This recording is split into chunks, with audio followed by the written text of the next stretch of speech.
Ilang dam ang nagpakawala ng tubig sa paghahanda sa bagyong Uwan at pagpasok nito. Narito ang ulat.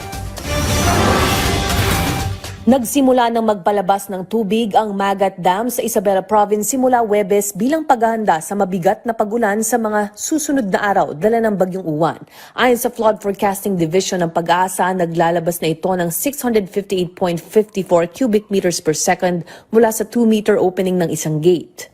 Nagbukas na yung ating Magat Dam office doon sa may Isabela nung isang gate dito sa Magat Dam sa Isabela.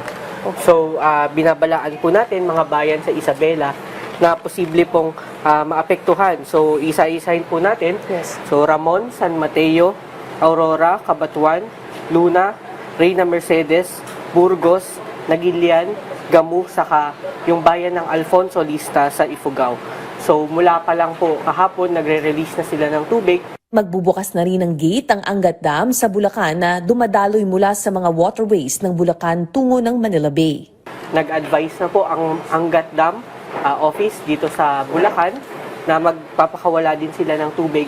Ang tubig na po na iyan ay babagtas sa mga bayan ng Norzagaray, Angat, San Rafael, Bustos, Baliwag, Pulilan, Plaridel, Kalumpit, Hagonoy at Paombong. Yan po yung mga dinadaanan ng Angat River patungong Manila Bay. Ang lawak ng bagyong Uwan ay higit 1,400 kilometro kaya naman mabigat at tuloy-tuloy na pag-ulan ang dala nito simula araw ng Linggo hanggang Miyerkules sa Luzon, lalo na sa Hilaga at gitnang Luzon.